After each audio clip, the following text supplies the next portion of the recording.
Assalamualaikum warahmatullahi wabarakatuh. Perkenalkan, nama saya Lydia Anggraini dari program studi D3 Administrasi Bisnis, jurusan Administrasi Bisnis, Politeknik Negeri Sriwijaya. Pada kesempatan ini, saya akan menyampaikan tugas tentang pengadilan negeri sebagai salah satu tugas dari mata kuliah Kewarganegaraan yang diampu oleh dosen Ibu Silvana Oktanisa, SIP, MSI. Yang pertama, saya akan membahas tentang pengadilan negeri.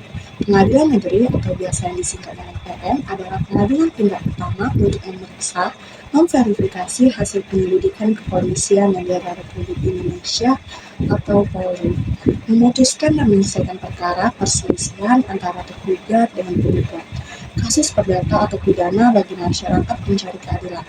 Sedangkan pengadilan merupakan sebuah lembaga instansi resmi yang melaksanakan sistem peradilan di lingkungan peradilan umum yang berkedudukan di ibu kota, kabupaten, atau kota. Dan PN berada di bawah Mahkamah Agung, artinya seluruh keputusan PN berada dalam pembinaan dan pengawasan MA atau Mahkamah Agung, terutama dari sisi teknis peradilan. Pengadilan negeri juga merupakan bagian dari kekuasaan kehakiman yang merdeka, tidak boleh dipengaruhi oleh pemerintah, polisi, kejaksaan, atau pihak luar manapun.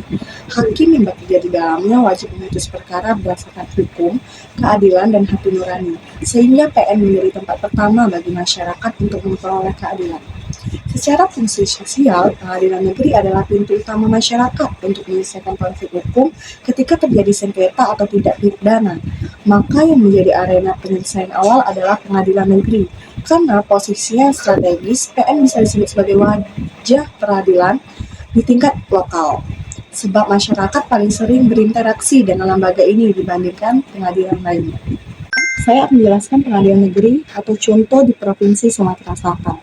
Berdasarkan wilayah yurisdiksi, Pengadilan Tinggi Palembang ada 10 pengadilan di Sumatera Selatan. Yang pertama, Pengadilan Negeri Palembang atau yang disebut dengan PN, PN Kayu Agung, PN Sekayu, PN Muara Ini, PN Batu Raja, PN Lahat, PN Lubuk Linggau, PN Prabu Muli, PN Pagar Alam, dan PN Pangkalan. Kedua, saya akan membahas tentang tujuan pengadilan negeri. Tujuan PN bukan hanya untuk mengadili, tetapi juga menjalankan fungsi sosial dan negara. Tujuan tersebut antara lain, yang pertama, memberikan keadilan kepada masyarakat. PN hadir untuk memastikan setiap warga negara mendapatkan keadilan secara objektif dan tidak memihak. Hakim bertugas menilai perkara berdasarkan fakta, bukti, dan hukum. Yang kedua, menegakkan hukum secara konsisten. PN memastikan semua aturan perundang-undangan diterapkan secara benar, sehingga tercipta penegakan hukum yang teratur dan dapat dipercaya. Yang ketiga, menjaga kepastian hukum. Putusan PN memberikan kejelasan mengenai benar atau salahnya suatu tindakan atau kedudukan hukum seseorang sehingga tidak terjadi kebingungan atau sengketa berkepanjangan. Oke, yang keempat, melindungi hak masyarakat. Setiap orang, baik korban, pelapor, saksi, tergugat, terdakwa, memiliki hak. PN memastikan hak tersebut dihormati dalam proses hukum. Yang kelima, menyelesaikan konflik secara damai dan legal.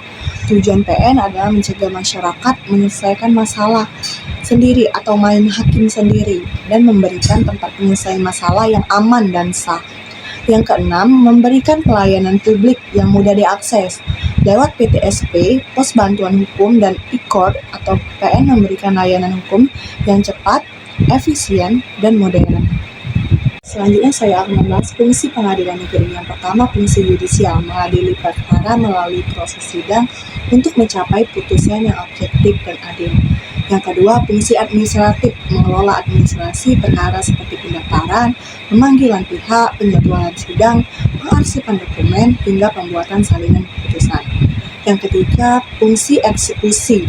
Untuk perkara perdata, PN memiliki kewenangan melaksanakan putusan seperti eksekusi pengosongan rumah, eksekusi jaminan berupa sertifikat, eksekusi lelang aset, eksekusi pembayaran ganti rugi. Oke, yang keempat, fungsi pelayanan publik. PN menyediakan informasi perkara, pelayanan surat menyurat, pelayanan bantuan hukum untuk pihak kurang mampu, pelayanan e-litigasi. Yang kelima, fungsi pengawasan internal. Ketua PN mengawasi seluruh pegawai, hakim, dan panitia agar bekerja profesional dan patuh pada kode etik. Baiklah, selanjutnya saya akan membahas kewenangan pengadilan negeri. Pengadilan negeri berwenang mengadili dan memutus berbagai jenis perkara pada tingkat yang pertama. Yang pertama, perkara pidana, meliputi semua tindak pidana umum seperti pencurian, penganiayaan, perkelahian, penipuan, pemerasan, narkotika tertentu, dan KDRT. Selanjutnya, kejahatan online, seperti cybercrime. Yang kedua, perkara perdata, meliputi gugatan antara individu atau badan hukum, seperti warispresentasi, sengketa jual beli, sengketa tanah, perdata keluarga, sengketa hutang piutang, dan waris atau non-muslim. Selanjutnya, permohonan non-sengketa. PN juga berwenang mengeluarkan penetapan seperti pengangkatan anak, perwalian anak, perubahan nama, penetapan ahli waris, dan dispensasi pernikahan tertentu. Yang terakhir, upaya hukum tingkat pertama. PN menerima permohonan banding dari pihak yang berperkara, kemudian akan meneruskan berkas ke pengadilan tinggi. Oke, selanjutnya peran pengadilan negeri dengan penegakan hukum. Yang pertama, menjadi pengendali sistem peradilan. PN adalah titik tengah antara kepolisian, kejaksaan, dan lembaga pemasyarakatan. Yang kedua, mengawasi tindakan aparat penegak hukum. PN berwenang memeriksa rusaknya prosedur, misalnya penanganan atau penyitaan yang tidak sah. Yang ketiga, menjamin transparansi dan akuntabilitas. Sidang PN pada umumnya terbuka untuk umum, memastikan putusan dapat dipantau masyarakat. Yang keempat, menjadi perlindungan hak asasi manusia. PN memastikan tersangka, terdakwa, korban tidak dilanggar. Baiklah, pengadilan negeri memiliki landasan hukum yang kuat karena merupakan bagian dari kekuasaan kehakiman di Indonesia. Berikut dasar hukumnya.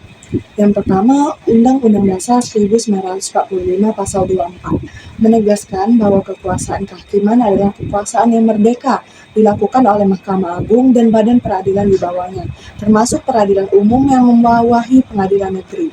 Yang kedua, Undang-Undang Nomor 48 Tahun 2009 tentang kekuasaan kehakiman mengatur prinsip dasar peradilan seperti independensi hakim, proses peradilan yang cepat, sederhana, dan biaya ringan. Hak pencari keadilan UU ini mencari kerangka besar sistem peradilan termasuk pengadilan negeri.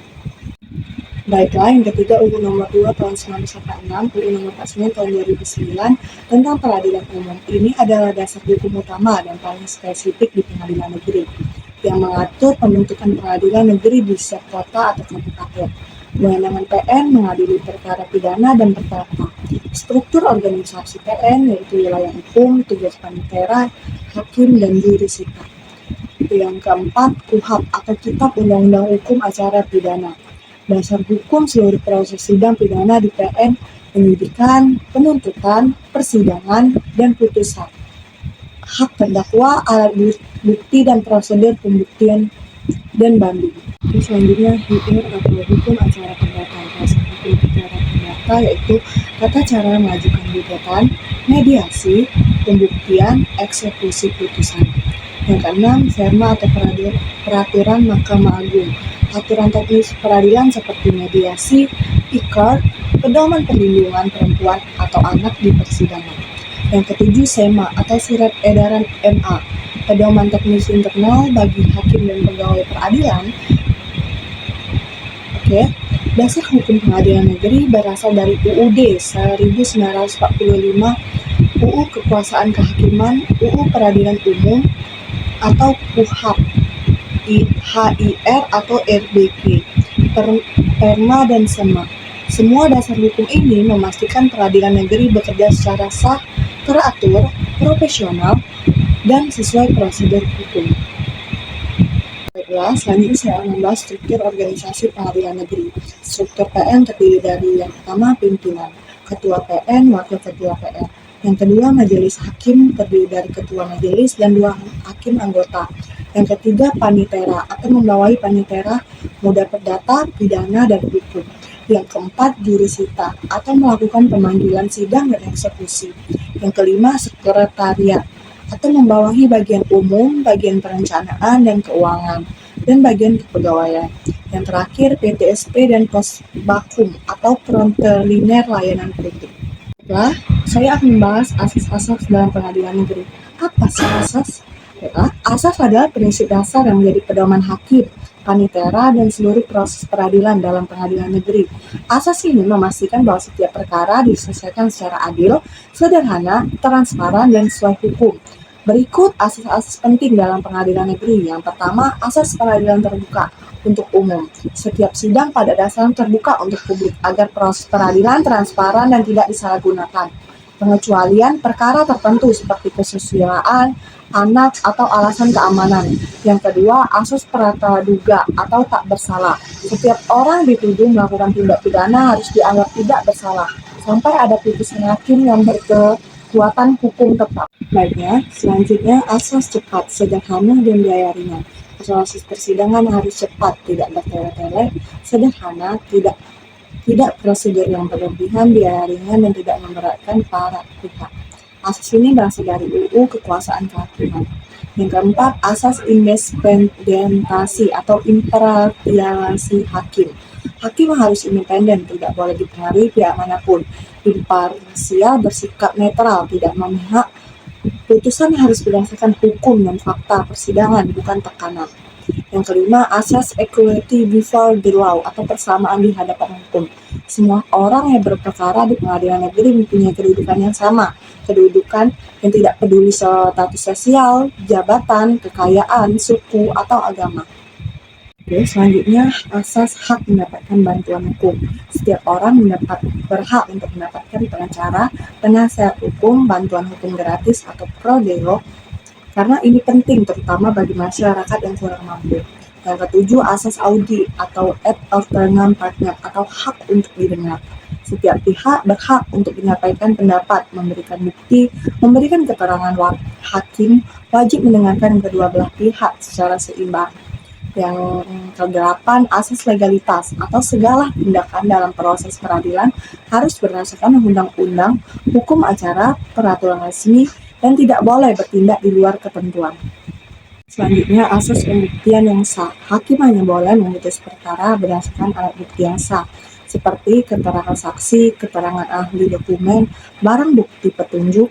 Asas ini memastikan putusan objektif dan tidak semena-mena. Yang ke-10, asas peradilan tidak memihak atau fair trial. Seluruh proses persidangan harus adil, hakim netral, kesempatan pembelaan yang seimbang, putusan berdasarkan fakta. Asas ini menjamin pencari keadilan mendapatkan proses yang jujur. Yang terakhir, asas keterbukaan putusan atau putusan PN harus dibacakan secara terbuka dan dapat diakses oleh publik, misalnya melalui salinan putusan atau publikasi di sistem MA atau putusan.pn. Baiklah, selanjutnya proses sidang di pengadilan negeri. Yang pertama, proses pidana, laporan penyidikan polisi. Yang kedua, penuntutan oleh jaksa. Yang ketiga, pelimpahan ke PN. Yang keempat, penunjukan majelis hakim. Yang kelima, pembacaan dakwaan. Yang keenam, pemeriksaan saksi dan ahli.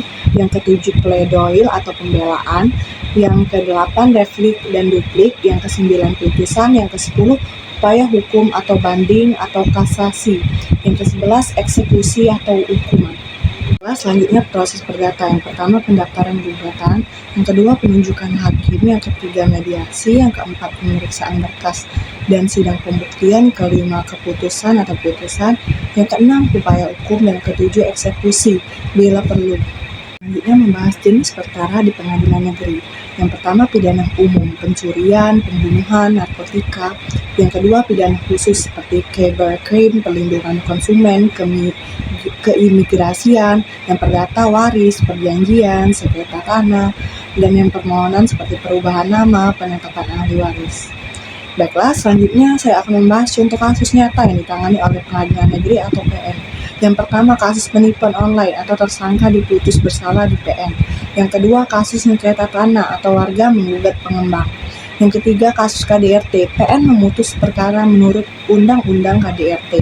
Yang keempat, kasus pencurian motor atau putusan hakim sesuai dengan bukti yang berlaku. Selanjutnya, prinsip-prinsip pelayanan publik di pengadilan negeri. Selain asas peradilan, PN juga menerapkan standar pelayanan publik, seperti yang pertama, keterbukaan informasi. PN wajib memberikan informasi kepada masyarakat terkait jadwal sidang, biaya perkara, hingga salinan putusan melalui meja informasi atau situs resmi. Yang kedua, pelayanan terpadu satu pintu atau PTSP. Semua proses administrasi seperti pendaftaran perkara, permohonan surat keterangan, dan pengambilan salinan putusan dilakukan di satu tempat agar lebih cepat dan transparan. Yang ketiga, pelayanan ramah disabilitas atau mulai menyediakan jalur kursi roda, ruang tunggu prioritas, dan bantuan petugas bagi penyandang disabilitas. Baiklah, selanjutnya saya akan mengulang contoh pelayanan non-perkara di pengadilan negeri. Selain mengadili perkara, PN juga melayani legalisasi dokumen seperti contoh legalisasi akta, surat kuasa, atau dokumen perdata. Yang kedua, permohonan ganti nama. PN mengesahkan permohonan perubahan nama seseorang. Yang ketiga, penetapan ahli waris untuk kepentingan administrasi harta warisan. Yang terakhir, permohonan dispensasi nikah. Orang tua mengajukan izin nikah bagi anak di bawah umur sesuai aturan. Di pengadilan negeri juga ada beberapa tantangan. Yang pertama, penumpukan perkara. Jumlah perkara meningkat sementara jumlah hakim terbatas. Yang kedua, keterbukaan informasi atau menjaga agar semua proses transparan dan bebas pungli. Yang ketiga, kualitas SDM dan digitalisasi, tantangan untuk menyesuaikan dengan sistem peradilan modern yang berbasis teknologi. Baiklah, upaya perbaikan di pengadilan negeri. Yang pertama, pelatihan hakim dan pegawai, meningkatkan profesionalitas dan integritas. Yang kedua, modernisasi administrasi perkara melalui e-court atau e-litigasi dan layanan terpadu. Yang ketiga, zona integritas atau ZI. PN harus membangun wilayah WBK atau WBBM atau wilayah bebas dari korupsi.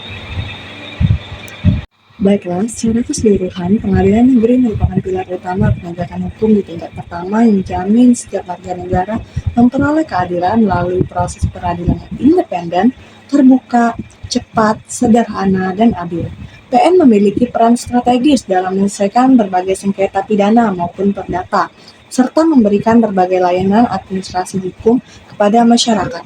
Melalui dasar hukum yang kuat, struktur organisasi yang jelas, serta proses dan asas peradilan yang terstandarisasi. Pengadilan negeri menjadi fondasi penting dalam mewujudkan supremasi hukum dan ketertiban masyarakat di Indonesia.